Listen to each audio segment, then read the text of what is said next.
You're listening to the audio production of The Age of Promise. Escape the shadows of the law to live in the light of Christ by Randy Robison, published by Thomas Nelson, and read by the author.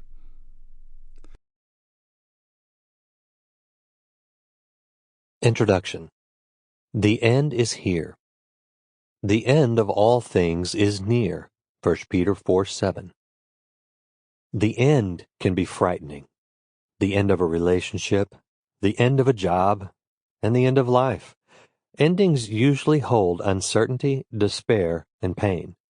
And yet they can also be liberating when they signify the completion of something that allows us to move on to something better. Our New Testament was written in a time of completion. It came about when the old covenant God had made with the people of Israel was fulfilled in Christ. The shadows in which the Israelites walked, ancient prophecies yet to come to fruition, mysteries not quite understood, promises yet to be realized, were all illuminated and fulfilled by the arrival of God's Son. And with the ending of that old covenant came a beginning, when God established a new covenant with all people. All of creation passed from one era to another. It was a time of transition, anticipated for centuries and expressed throughout the universe. Everything up to that point, from Adam and Eve's expulsion from the Garden of Eden to the angel's proclamation to Mary and Joseph, had laid the foundation for God's intricate plan to bring salvation to all of mankind.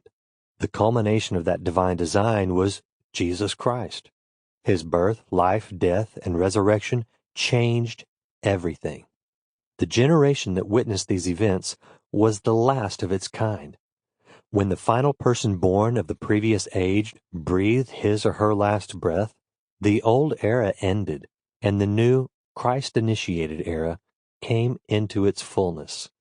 On the cusp of that day, as the old came to a close and the new ignited an explosion felt across the earth, the Apostle Peter penned 3 words: telos, pas, and gizo. A noun, adjective, and verb, which we translate as the end of all things is near. Telos signifies the last in a series, a close and a purpose. Pas ties it all together, everything and everyone. Gizo indicates a fast approach, joining one thing to another.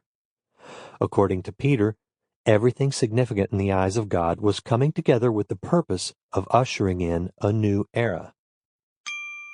Sample complete. Ready to continue?